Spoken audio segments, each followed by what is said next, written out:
வணக்கம் நண்பர்களே. உங்களிடம் பேசுவது விமலா. இன்னைக்கு நம்ம கேட்க போற கதை 50 பைசா. இதுவரைக்கும் இந்த சேனலை நீங்க சப்ஸ்கிரைப் பண்ணல அப்படின்னா மறக்காம சப்ஸ்கிரைப் பண்ணுங்க. பக்கத்தில் இருக்கிற பெல் ஐக்கானையும் கிளிக் பண்ணுங்க. வாங்க கதைக்குள்ள போகலாம். ஒரு கையில் சூட்கேஸும் மறு கையில் கிஃப்ட் பார்சலுமாக சேலம் பழைய பேருந்து நிலையத்தில் இறங்கினேன். எனது தோழிக்கு நாளை ராசிபுரத்தில் திருமணம். அதற்காகத்தான் போய்க் கொண்டிருக்கிறேன். புதிய பேருந்து நிலையம் செல்லும் டவுன் பஸ் வர அதில் ஏறிக்கொண்டேன். கூடவே ஏறிய இளைஞன் தெரிந்த முகம்தான். சற்று முன் ஒரு கடையில் நான் தலைவலி மாத்திரை வாங்க மீதி 50 பைசா சில்லறை இல்லை என்று ஒரு சாக்லேட்டை என் கையில் திணித்தார் கடைக்காரர். அந்த இளைஞனுக்கும் மீதி 50 பைசா தர வேண்டும் போல.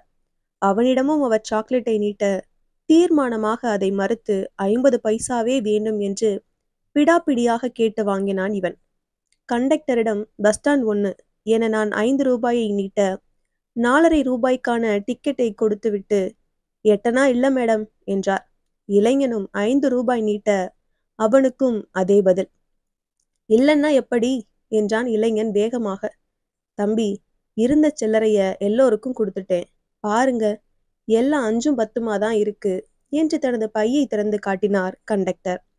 சரி, ஏறவங்க யாராவது சில்லறை கொடுத்தா மறக்காம கொடுங்க. தந்துடுறேன் தம்பி, உங்க 50 பைசாவை வச்சுக்கிட்டு நான் மாடி விடா கட்ட போறேன் என்று கடுப்பாக சொல்லிவிட்டு நகர்ந்தார் கண்டக்டர். இப்போது அந்த இளைஞனை கண்டு எனக்கே எரிச்சல் ஏற்பட்டது. பார்ப்பதற்கு மிகவும் நாகரிகமாக இருக்கிறான். 50 பைசாவுக்கு போய் கொஞ்சமும் வெட்கமின்றி இப்படி அற்பத்தனமாய் நடந்து கொள்கிறானே என்று தோன்றியது. பேருந்து நின்றது. இறங்கினேன். கண்டக்டர் இறங்க அந்த இளைஞனும் தனது 50 பைசாவை கேட்டு அவருடன் இறங்கினான். அவர் சலிப்பாக அருகில் உள்ள பெட்டிக்கடைக்கு சென்று சில்லறை மாற்றி, இந்தா உன் 50 பைசா என்று அவனிடம் எரிச்சலுடன் கொடுத்தார். எனக்கும் தான் அவர் மீதி தர வேண்டும்.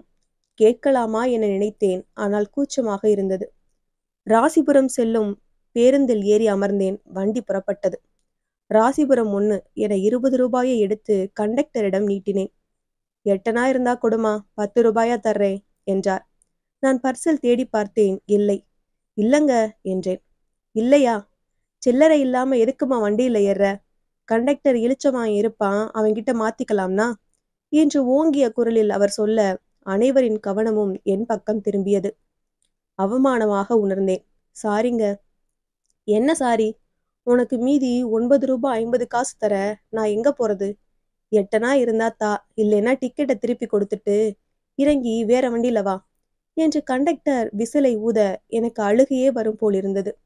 குனிந்த தலையுடன் எழுந்திருக்க முற்பட்ட போதுதான், கண்டக்டர், இந்தாங்க 50 பைசா, அவங்களுக்கு டிக்கெட் கொடுங்க என்ற குரல் கேட்டது.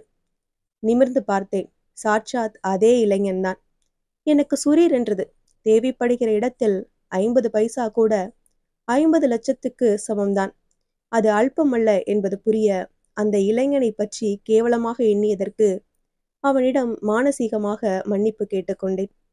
இந்த கதை உங்களுக்கு பிடிச்சிருந்ததுன்னா லைக் பண்ணுங்க, ஷேர் பண்ணுங்க, சேனலை மறக்காம சப்ஸ்கிரைப் பண்ணுங்க. அடுத்த கதையில சந்திக்கலாம்.